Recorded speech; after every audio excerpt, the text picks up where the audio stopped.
Amém. Mas eu tenho uma palavra reservada para essa manhã e eu quero muito compartilhar isso. Tem a ver com gratidão, tem a ver com esse momento especial que nós estamos vivendo. E a minha palavra começa lá em Lucas, se você puder deixar a tua Bíblia aí aberta. Lucas capítulo 17.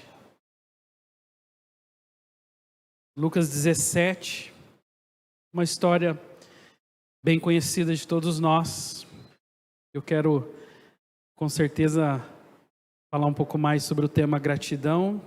E vou começar com a história dos 10 leprosos, que está no verso 11 em diante. Lucas capítulo 17, verso 11. Você está comigo aí? Amém? Amém. Diz assim: de caminho para Jerusalém, passava Jesus pelo meio de Samaria e da Galileia. E ao entrar numa aldeia, saíram-lhe ao encontro 10 leprosos, que ficaram de longe e lhe gritaram, dizendo: Jesus, mestre, compadece-te de nós. E ao vê-los, disse-lhe Jesus: ide e mostrai-vos aos sacerdotes. E aconteceu que, indo eles, foram purificados. E um dos 10, vendo que fora curado, voltou dando glória a Deus em alta voz, prostrou-se com o rosto em terra aos pés de Jesus, agradecendo-lhe. E este era samaritano. Então Jesus lhe perguntou: não eram 10 os que foram curados? Onde estão os outros 9? Não houve, porventura, quem voltasse a dar glória a Deus, senão este estrangeiro. E lhe disse: levanta-te e vai, a tua fé te salvou. Amém? Eu coloquei como destaque ali o verso 17, para mostrar para cada um de nós, que a Bíblia diz aqui, no momento que Jesus diz e faz a pergunta: não eram 10 os que foram curados? Onde estão os outros 9? Não achou-se nenhum que voltasse para louvar a Deus, a não ser este estrangeiro.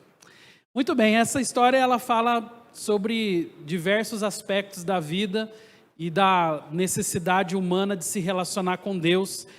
E é óbvio que isso é demonstrado através de um dos momentos de maiores lutas e sofrimento, que foi o momento onde esses 10 leprosos se encontraram em uma aldeia distante, porque essa era a lei entre os judeus. Todos aqueles que fossem declarados como leprosos, eles tinham que manter uma distância, o raio mínimo era de 30 quilômetros, você não podia se aproximar cerca de 30 quilômetros de uma pessoa que estava enferma.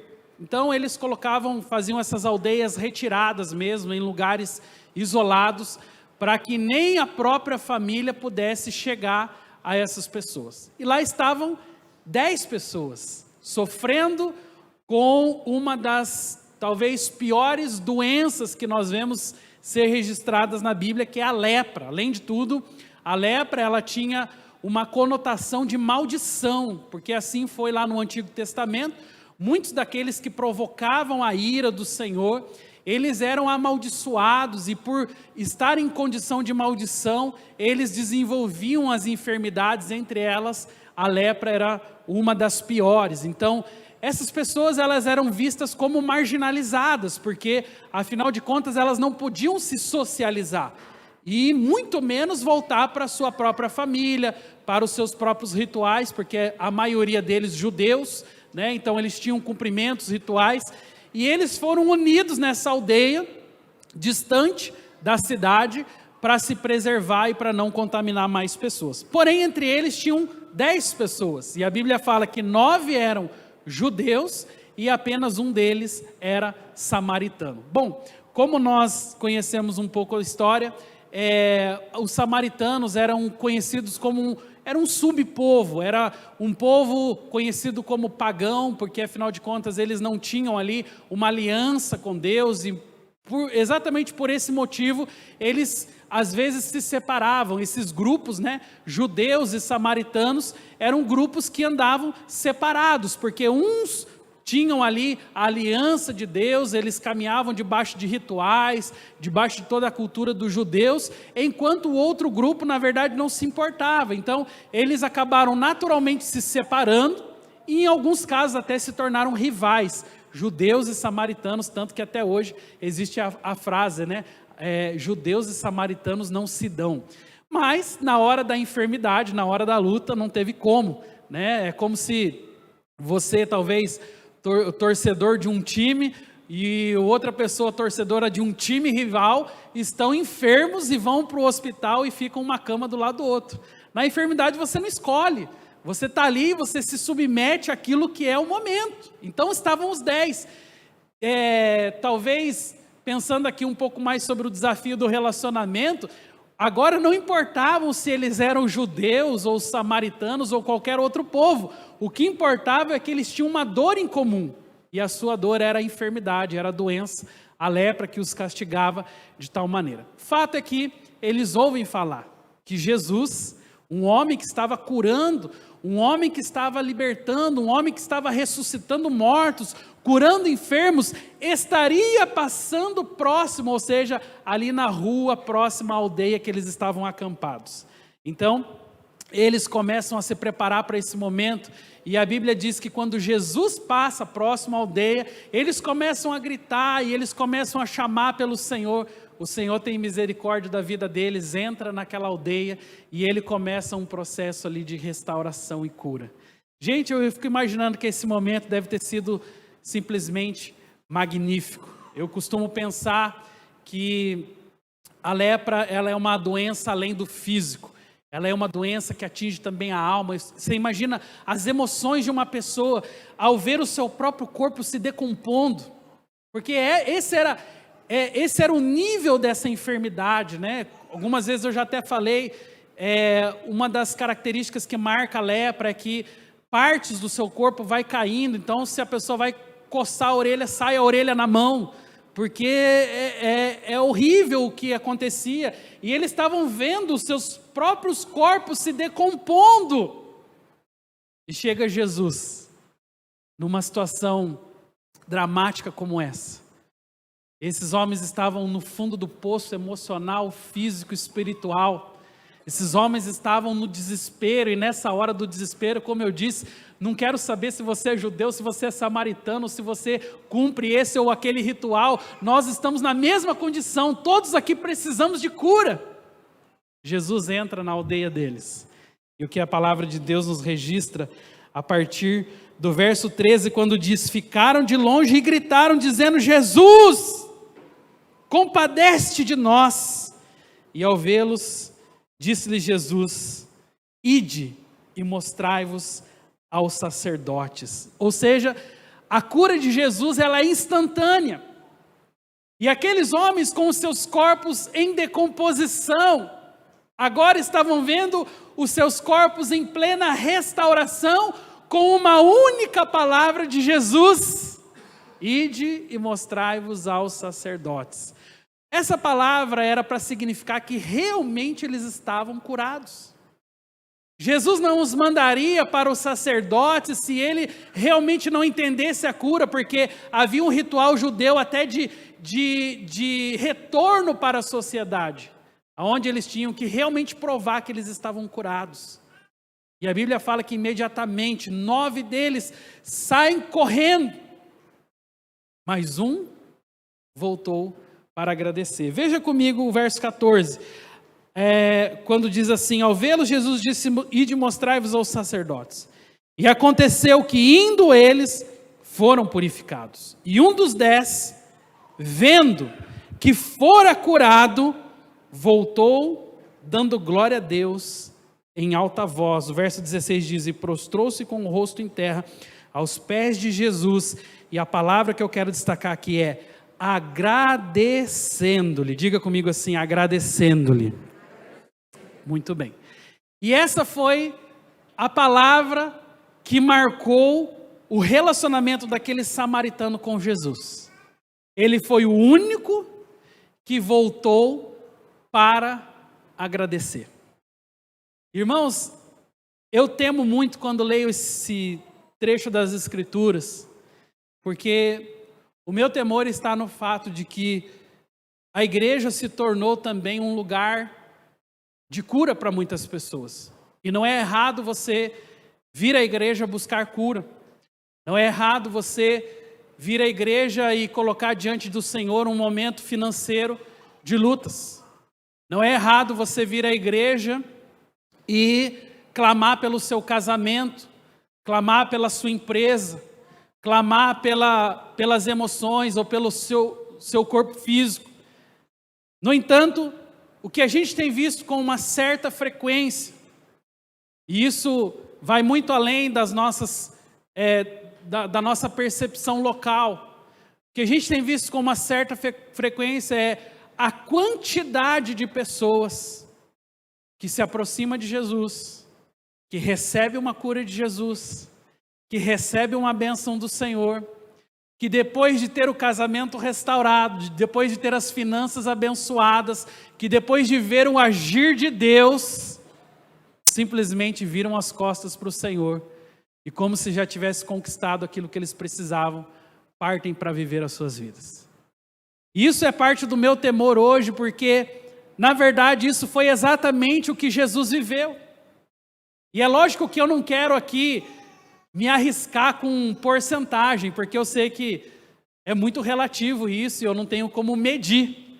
Mas quando eu olho que de cada 10 que se aproxima de Jesus, um somente fica, parece que passa a fazer um pouco mais de sentido. Porque hoje muitas pessoas têm olhado para a igreja, aproximado-se de Jesus, mas poucas pessoas realmente têm permanecido.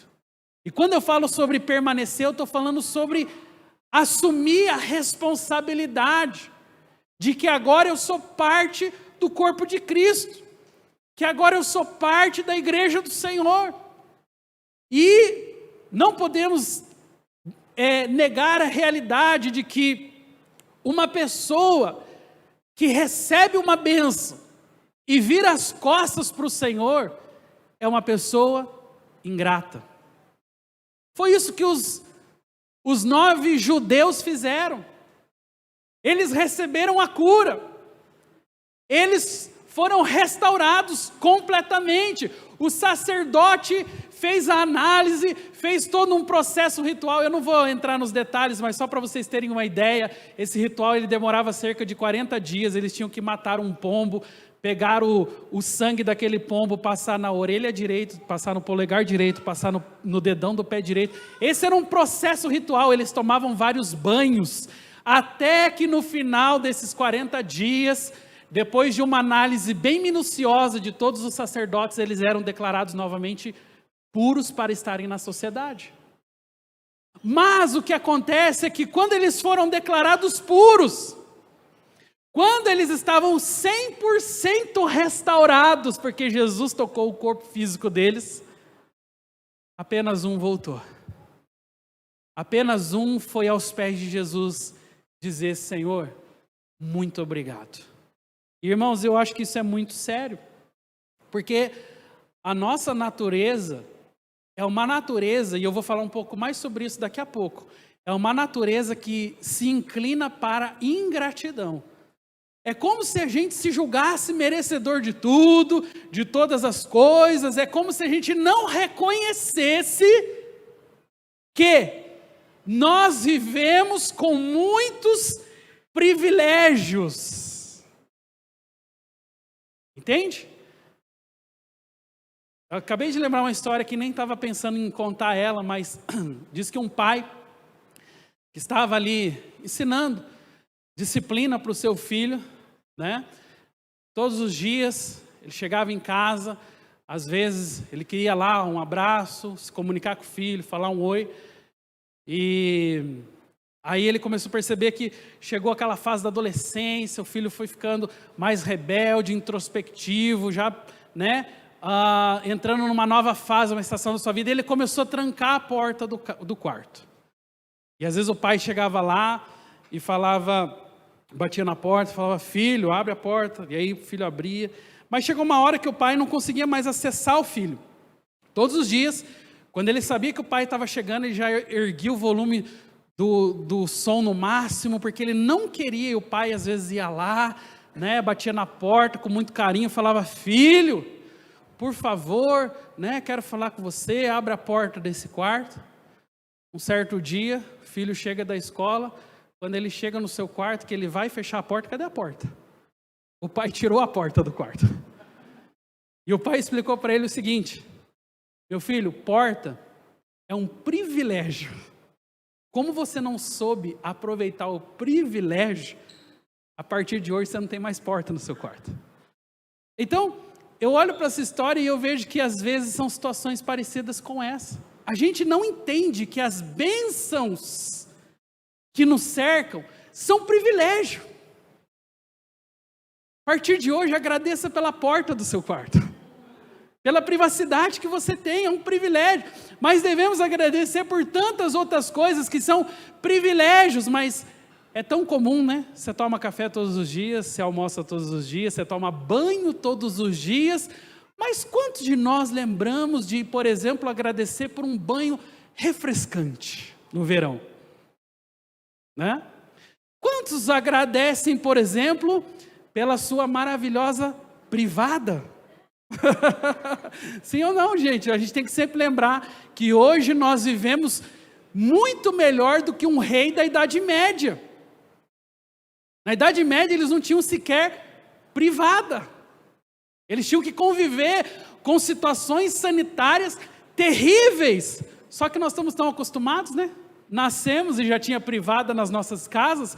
Algumas das nossas casas têm 2, 3, 4 banheiros. Sobra banheiro na sua casa. Então, quando nós temos uma abundância de recursos, há uma grande probabilidade que nós nos esqueçamos do quê? Agradecer. Só que isso vai entrando nos nossos corações. E sem perceber, a gente acha que é uma obrigação, né, da vida me dar uma privada. Os filhos da nova geração precisam ser muito bem trabalhados nesse sentido, né? Como eu falei semana passada, né? Às vezes o desafio das atividades domésticas, né, que nós temos em casa, para a criança dessa geração é uma obrigação a louça da casa estar lavada, a sua cama estar arrumada, ter a Netflix à sua disposição, ter videogame à sua disposição. O que faz essas crianças pensar assim? A própria incapacidade do pai e da mãe de entender que precisa ensinar para eles que é privilégio. Você tem um videogame na sua casa e pode jogar, privilégio.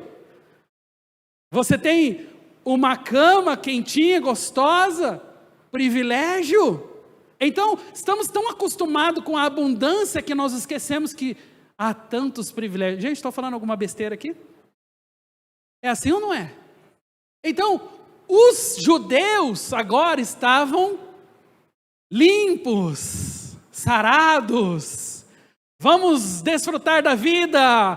Vamos agora recuperar o tempo perdido. Vamos agora fazer tudo que nós gostaríamos de fazer. E eles estão entrando num sistema de ingratidão.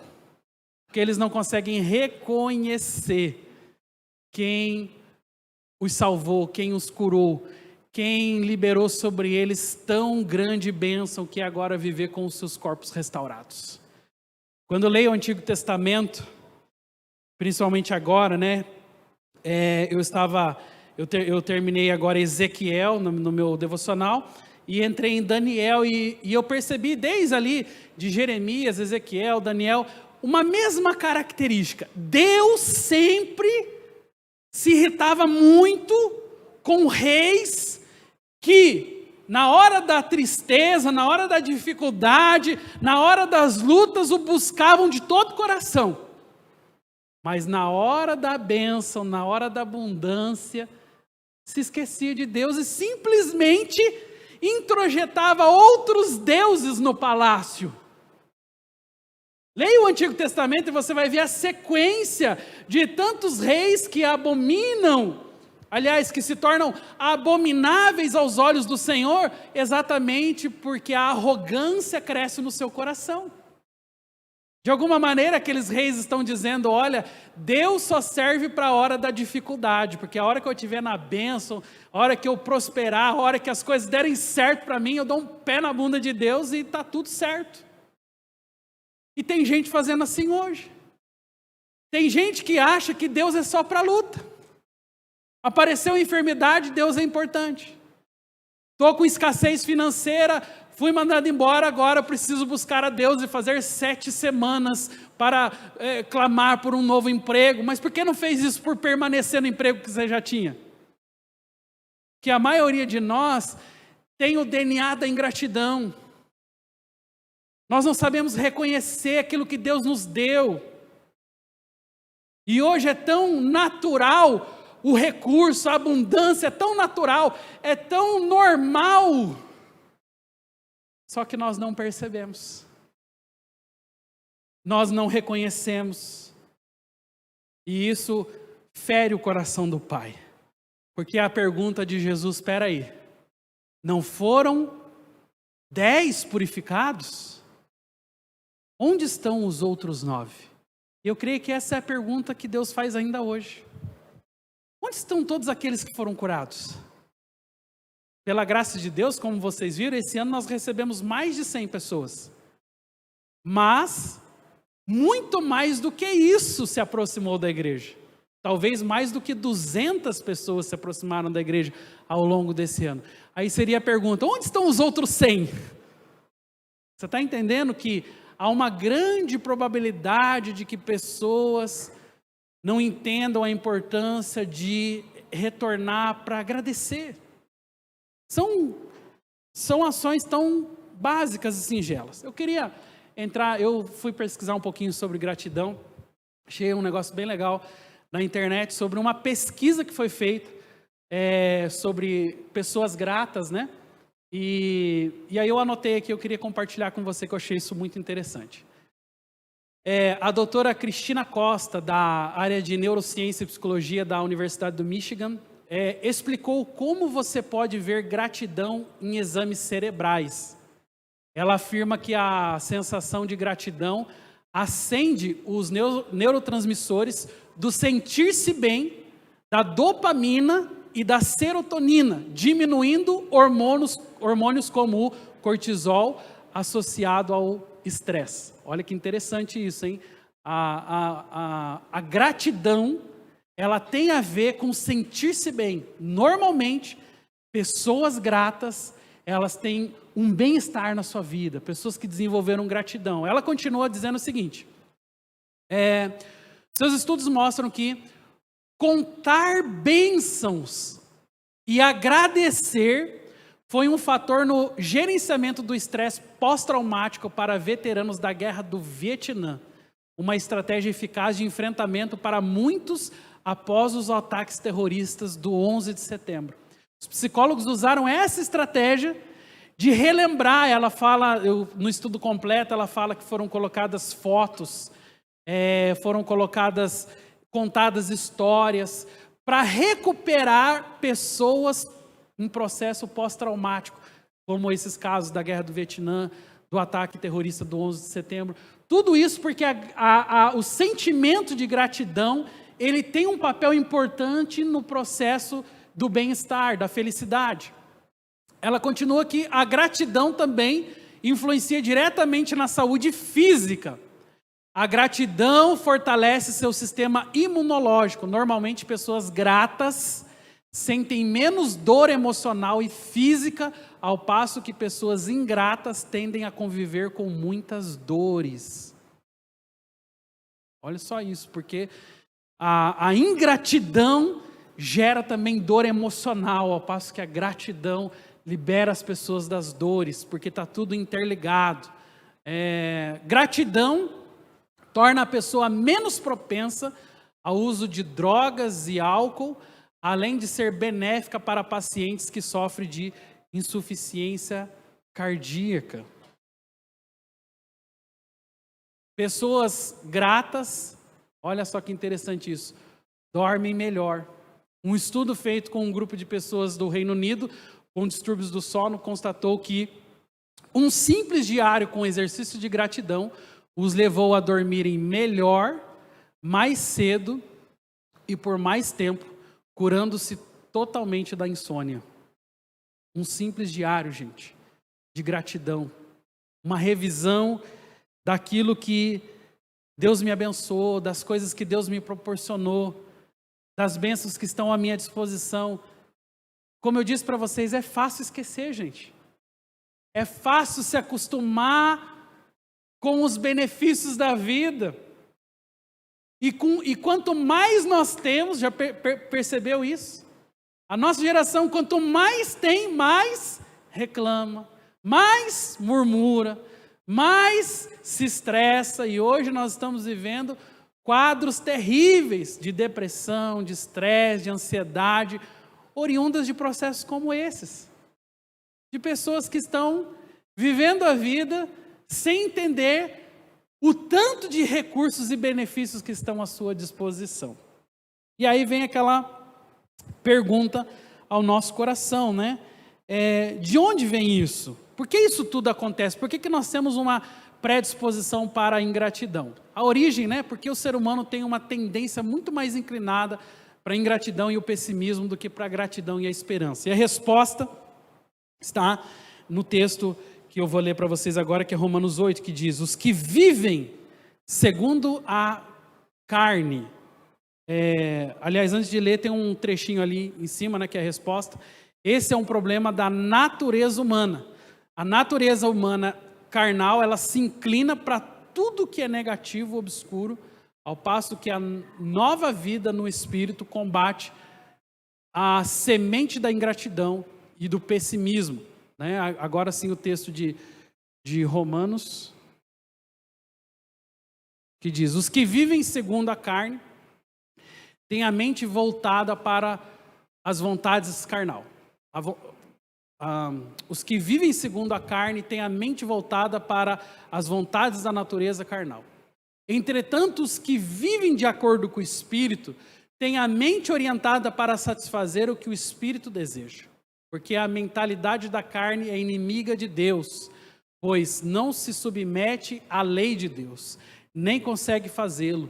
Os que vivem na carne não podem agradar a Deus. Então, no final, o que a gente conclui é que ingratidão, bem como também essa inquietação ou a inclinação que nós temos para a falta de esperança, ela é própria da nossa natureza carnal.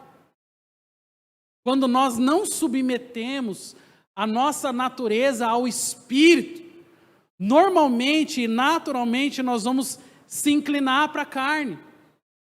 Então esse é um problema de DNA, gente. Esse é um problema de natureza pecaminosa. Eu e você precisamos entender que a melhor forma de abrir os nossos olhos para a gratidão, para o reconhecimento das bênçãos de Deus para as nossas vidas, é submetendo a nossa natureza ao Espírito Santo. Pessoas tratadas por Deus tendem a se tornar gratas. Por quê? Porque elas passaram por um processo de regeneração. Você está vendo que, na verdade, os pais, sim, contribuem, a cultura que nós estamos contribui, mas o nosso problema é de natureza carnal. Então, se a minha natureza carnal está tão, vamos dizer assim, insubmissa ao Espírito de Deus, naturalmente eu vou me tornar uma pessoa ingrata. Eu vou olhar para a vida, eu vou olhar para as pessoas, eu vou olhar até mesmo para as minhas conquistas, eu vou achar que isso é nada, eu vou achar que isso não tem valor algum, eu vou achar que Deus não tem nada a ver com isso, porque no fundo esse é um problema de pecado. O pecado não nos deixa enxergar as bênçãos de Deus. Lembra que lá no Antigo Egito, uma das pragas foi trevas densas que se podiam apalpar? E quando Deus e as pessoas estão vivendo debaixo de trevas densas, a primeira coisa que acontece com eles é eles perdem a visão. Eles não se enxergam um ao outro. E é isso que acontece com pessoas que estão vivendo no pecado. Elas não se enxergam, elas não enxergam a bênção de Deus, elas não conseguem enxergar os recursos naturais, elas não conseguem reconhecer as bênçãos que estão ao seu redor, elas não conseguem valorizar nem mesmo as pessoas mais próximas delas, que são às vezes o pai, a mãe, o esposo, a esposa, os filhos. E essa falta de amor tem origem muitas vezes no pecado, que faz com que a humanidade se acostume com os recursos, ache sempre que ela é governante do mundo, autossuficiente, e ela vai se colocando numa posição errada, que é no trono. Quando na verdade quem deveria estar no trono dos nossos corações é Deus, é a palavra do Senhor. Nós deveríamos nos submeter à vontade de Deus. Você está entendendo, amém? Então como nós podemos melhorar a gratidão? Eu estou quase terminando aqui, fica tranquilo. O primeiro passo é reunir-se constantemente com pessoas para relembrar as bênçãos e os milagres. Diga comigo assim: reunir-se com pessoas para relembrar bênçãos e milagres. Ok, mas qual é o normal quando nos reunimos com pessoas? Contabilizar dores. Esse ano foi tão difícil, né? Aquela pessoa me ofendeu. É ou não é, gente? Nós temos uma tendência muito maior para relembrar as amarguras, os sofrimentos, as percas. E eu até entendo que boa parte de nós talvez tenha motivo suficiente para isso. Eu até entendo que boa parte de nós talvez tenha passado por momentos difíceis ao longo do ano. Mas, se você fizer um caderninho diário de gratidão, partindo de coisas simples como as que eu disse aqui, luz elétrica, privada, água encanada, eu garanto para você que ao final do seu dia, do seu mês, do seu semestre, você tem muito mais coisas para comemorar do que para chorar. Garanto para você. Só que nós temos uma tendência pecaminosa de lembrar o quê? Mágoas, tragédias, dores, decepções, amarguras, sofrimentos, lutas, quedas e por aí adiante. Só que quando nos reunimos com pessoas para contar bênçãos, nós estamos fortalecendo uns aos outros. Nós devemos nos reunir, e isso não é hipocrisia, gente. Isso é fé. Tem uma diferença grande entre hipocrisia e fé. O hipócrita fala da boca para fora. O homem de Deus, a mulher de Deus, ele fala crendo. Ele fala na certeza de que realmente o Senhor pôs a mão. O Senhor foi o seu sustento. O Senhor gerou provisão, o Senhor gerou bênção. E para a glória do Senhor, nós temos muitos grupos, os nossos grupos de células, eles têm exatamente esse ambiente, eles têm uma proporção exata daquilo que nós precisamos, que é o compartilhar. É sentar lá e falar: olha, apesar das lutas, dos sofrimentos, das dores, dos tombos que eu levei, o Senhor me sustentou, o Senhor gerou provisão sobre a minha casa, Deus mais uma vez se mostrou fiel sobre a minha família, e isso acende a fé de outras pessoas. Então não seja o crente catastrófico, fatalista, né? Tem gente que chega lá, você viu o que aconteceu? Ele acabou de bater um carro na rodovia. Ele quer ser o primeiro a informar que aconteceu um acidente. Não você, é claro, mas quantos conhecem alguém que costuma ser assim? Não você. Né? Gente, é muito óbvio isso. É essa inclinação para a fatalidade, essa inclinação para a catástrofe, isso é o pecado, é a natureza pecaminosa, que fica tentando ativar os seus alarmes de problemas indissolúveis, que fica tentando falar para você: acabou-se as saídas, não tem mais para onde ir, não existe mais esperança no mundo, você já não pode mais confiar em ninguém. É assim ou não é? uma decepção, um momento de luta, faz com que a amargura esteja muitas vezes brotando dentro do seu próprio coração. E você é o maior responsável por isso. Porque muitas vezes ao reunir-se com pessoa, você não está fazendo aquilo que o Pai o pediu para fazer. E a Bíblia, ela nos fala sobre, a pastora Esther falou sobre o Salmo 113, se eu não me engano, que falava, 103, né? Que fala exatamente sobre isso. O salmista Davi, ele diz: todo o meu ser louve o Senhor, louvarei o seu santo nome de todo o coração. Todo o meu ser louve o Senhor, que eu jamais me esqueça das suas bênçãos. Ele perdoa todos os meus pecados, cura todas as minhas doenças, Ele me resgata da morte, me coroa de amor e misericórdia, Ele enche a minha vida de coisas boas, a minha juventude é renovada como a da águia. Olha isso, gente. Esse homem, tal como nós, era humano, experimentou dores, aflições, lutas, mas ele tinha um coração grato. E quando ele se reportava a Deus, ele tinha mais motivos para agradecer do que para pedir. E hoje o que a gente tem visto é o inverso. Nós temos um caminhão de pedidos para Deus, mas às vezes sequer agradecemos: Senhor, obrigado pela minha família. Obrigado pelo teto que está sobre a minha vida. Obrigado pelo recurso financeiro que mesmo que ainda não esteja do jeito que eu gostaria, mas eu tenho por onde. Obrigado pelo meu carro. Obrigado pela minha bicicleta. Obrigado pelas coisas que o Senhor me tem dado, pelo pão que está à mesa e assim por diante. Então, isso aqui, gente, é libertador.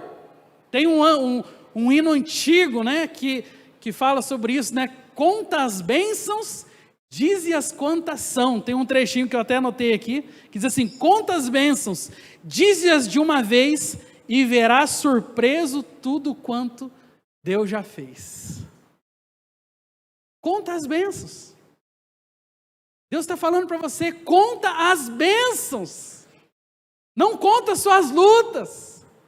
Não conta suas frustrações. Conta as bênçãos que o Senhor fez.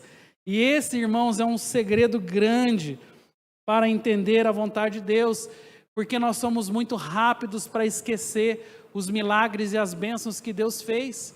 Jesus multiplicou os pães, você lembra da história, Marcos 8? E ali eu coloquei: por que nós precisamos nos habituar em contar as bênçãos e ser gratos? Já vou convidar o louvor para vir aqui para o altar. A resposta é: porque nos esquecemos com facilidade. Veja o caso dos próprios discípulos que discutiam entre si acerca do pão. Marcos 8 diz: por que discorreis sobre o não terdes pão? Ainda não considerastes, nem compreendestes? Tende o coração endurecido, tende os olhos e não vedes, tendo ouvidos e não ouvis? E Jesus termina com a frase: não vos lembrais. Não vos lembrais. Gente, essa frase aqui, ela é uma frase muito importante. Vocês não estão lembrados. Olha, estudando esse texto, eu descobri uma coisa incrível. Se passou apenas 5 horas entre Marcos capítulo 8, de 1 a 10, até Marcos 18, 18. 5 horas. Há 5 horas atrás, Jesus multiplicou os pães e os peixes. Só que 5 horas depois, eles estavam falando o quê? Senhor, né? Estou com uma fome. Senhor, será que vai abrir a padaria que horas? Porque eu estou com fome. Aí Jesus, gente, tem que lembrar os discípulos dizendo: vocês têm o coração endurecido, gente. Vocês não estão lembrados. E sabe, eu acredito que na vida, às vezes a gente precisa de um choque de realidade para lembrar o que Deus fez. Eles estavam há 5 horas atrás fartos, saciados, sobrando 12 cestos cheios. Mas 5 horas depois, eles já estavam clamando, porque eles se esqueceram do milagre que Deus fez. E sabe que eu ouvi uma frase que eu achei que fez muito sentido, né? Gratidão é a memória do coração. É quando você acessa uma memória boa de algo que você viveu, uma circunstância que você superou, e você é grato por aquilo. Ou às vezes até por alguém. Alguém por quem você é grato, quando você vê essa pessoa, você ativa a memória do seu coração. Enquanto eu estava ali na cadeira, eu estava vendo a nossa retrospectiva, eu estava ativando a memória do meu coração. Como foi gostoso ver tudo que Deus fez, ver os lugares que Deus nos levou, ver as bênçãos que Deus nos permitiu conquistar, ver tudo que Deus fez. Sou tão grato a Deus por isso. Mas eu entendo que tudo isso partiu de um dia que nós resolvemos suportar os nossos momentos mais difíceis. Mas teve pessoas que acreditaram em nós, teve pessoas que investiram na nossa vida. E ontem, quando eu estava lendo essa palavra, eu lembrei de um episódio da minha vida que eu sou muito grato. Coisa simples, simples mesmo, nada assim extraordinário. Mas eu sou grato porque quando eu morava em São Paulo e tirei carteira de motorista, né? Eu vi uma vaga de emprego e essa vaga, ela precisava ter carteira de motorista. E eu tinha acabado de tirar carteira, gente. Eu não tinha carro, só que eu tirei a carteira, então não tinha noção nenhuma. Tudo que eu tinha dirigido até aquele momento da minha vida era só aquelas aulas da autoescola. Só que lá a empresa exigia carteira de motorista. Bom, eu não estava mentindo, eu tinha carteira de motorista. Lá não estava escrito assim, motorista com muita experiência. E eu fui contratado para aquele trabalho. E eles pediam carteira de motorista porque com frequência, quem trabalhava nessa área que eu estava, tinha que viajar. E já peguei, gente, na primeira semana, já tinha um evento em Brasília, e aí eu iria acompanhar um colega pastor, que ele já era experiente, já fazia esse evento direto, e estava tudo certo. E aí, esse pastor Fernando, lembro até hoje, a gente foi lá, combinou, semana que vem vamos para Brasília juntos, tudo certo, né? E eu pensando, vou aproveitar a experiência, né? Desse homem, porque nós tínhamos que dirigir uma doblô com uma carreta atrás, uma carretinha com várias coisas atrás. E tudo tranquilo, tudo certo. Um dia antes da viagem, o pastor caiu e quebrou o braço. E ele falou, você vai ter que dirigir até Brasília. E eu pensei só nas aulas que eu tinha feito na autoescola, eu falei, não vai dar. E eu fui muito transparente com ele, eu falei, pastor Fernando, é o seguinte, eu recém tirei a carteira de motorista, eu não tenho condições de ir para a estrada, ainda mais de São Paulo a Brasília, com um carro lotado e uma carreta atrás. E aí ele falou, puxa vida, só que ele sabia também que se eu falasse para o patrão, né, que eu não podia dirigir, eu corria o risco de ser dispensado, que eu fui contratado para aquela vaga por causa da carteira de motorista. E aí ele falou, eu vou te ajudar e eu vou do lado e você vai dirigindo. E gente, foi o maior risco da vida daquele homem. E ele foi de São Paulo a Brasília comigo e voltou, eu dirigindo uma doblô lotada com uma carretinha atrás, totalmente inexperiente na estrada. Fui e voltei. Resultado disso, perdi totalmente o medo da estrada, né? Me tornei habilidoso na estrada e depois disso fiz outras dezenas de viagens.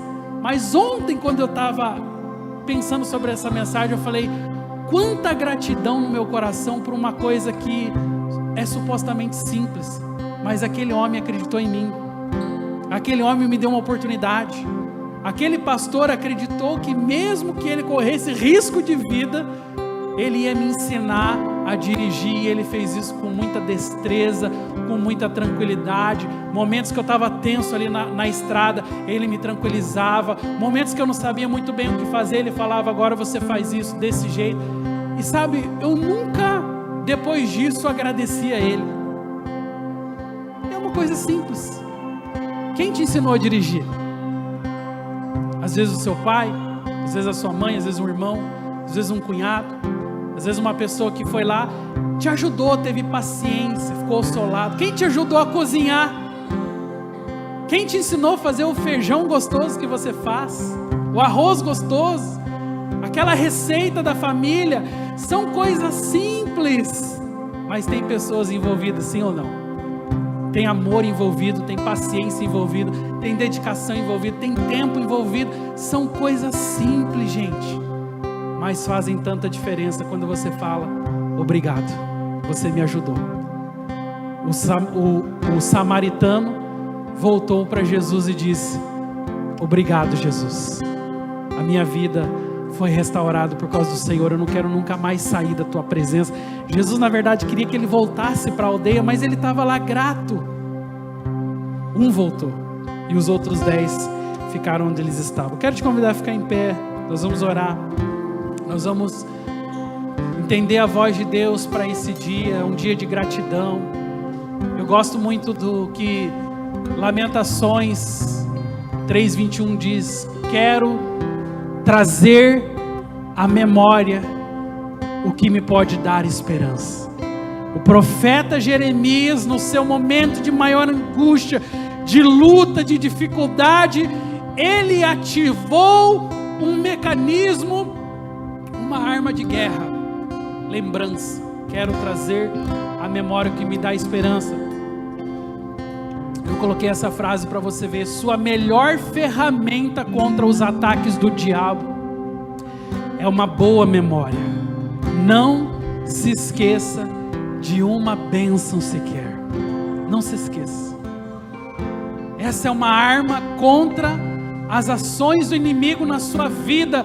Quando você ativa a sua memória, assim como Jeremias, quando você diz: eu quero trazer à memória o que me dá esperança, você tem muitos motivos para agradecer.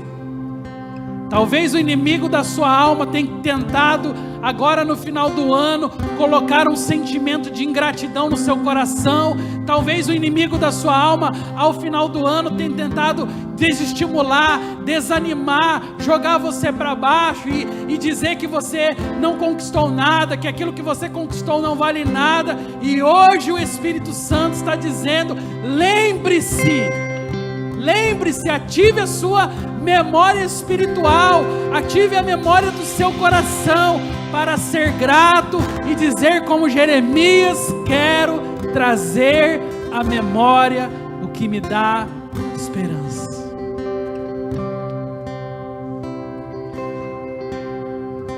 Tu és fiel, Senhor, meu Pai celeste, pleno poder aos teus filhos darás. Nunca mudaste, tu nunca faltaste, tal como eras, tu sempre serás. Tu és fiel, Senhor, tu és fiel, Senhor, dia após dia, com bênção sem fim. Tua mercê me sustenta e me guarda. Tu és fiel, Senhor.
somos tão gratos a Jesus, Jesus.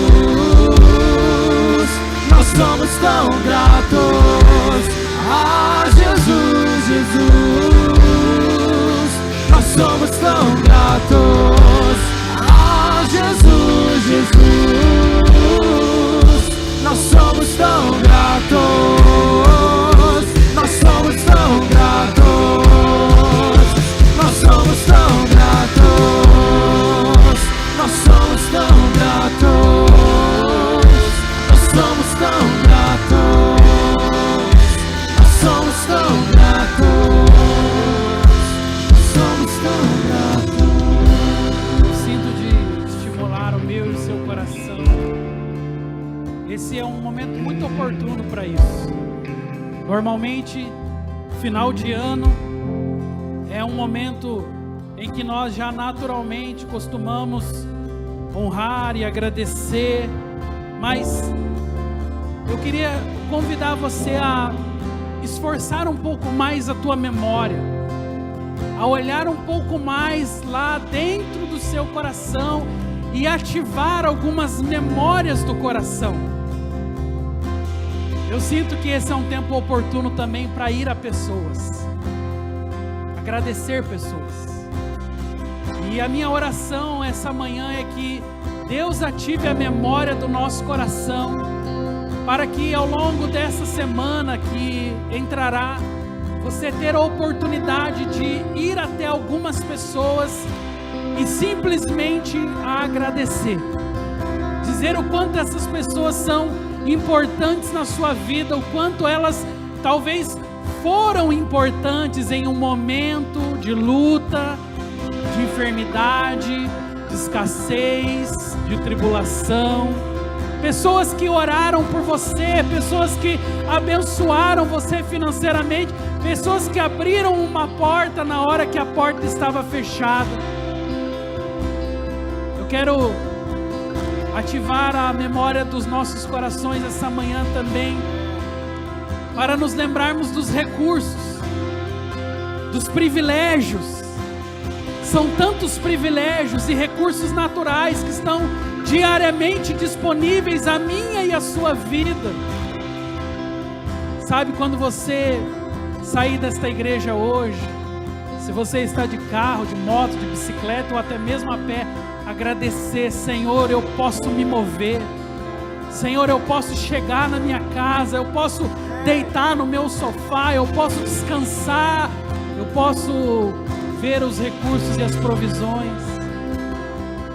Há tanto para ser grato, há tantos motivos para que você manifeste gratidão. Eu quero declarar que os nossos olhos estão hoje ignorando todas as astutas ações do inimigo que tentam levar você para uma atmosfera de insaciedade, para um lugar onde você está sempre em escassez, está sempre em falta. Eu quero declarar que sobre a sua vida há provisão, há abundância, há recursos.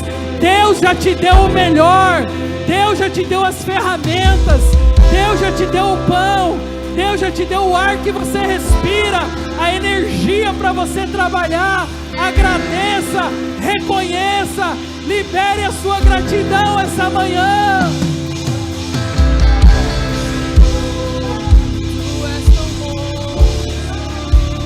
Somos tão gratos, nós somos tão gratos, nós somos tão gratos, nós somos tão gratos, nós somos tão gratos, nós somos tão gratos, nós somos tão gratos, nós somos tão gratos, nós somos tão gratos, Jesus, nós somos tão gratos, aleluia, nós somos tão gratos. Pai, essa manhã nós encerramos louvando, agradecendo pelo ano que vivemos, tantas conquistas, tantas vitórias. Obrigado, Jesus, obrigado por cada família desta casa. Obrigado por cada líder desta casa. Obrigado pelos nossos pastores, o pastor Davi, a pastora Mônica. Obrigado pela Igreja Nova Aliança de Londrina, que nos cobriu, que nos amou, que investiu tanto nas nossas vidas. Obrigado, Jesus, pela minha casa, pelos meus filhos, pela minha esposa. Obrigado pela igreja que o Senhor nos deu, a liderança, por cada célula. Obrigado por cada ministério, Senhor, por cada voluntário, por cada anfitrião, por cada casa que é aberta semanalmente para que a Tua palavra seja pregada. Obrigado por cada evento, por cada momento especial que vivemos ao longo desse ano. Obrigado por tantas coisas que o Senhor tem nos dado. A nossa palavra hoje, Jesus, é gratidão.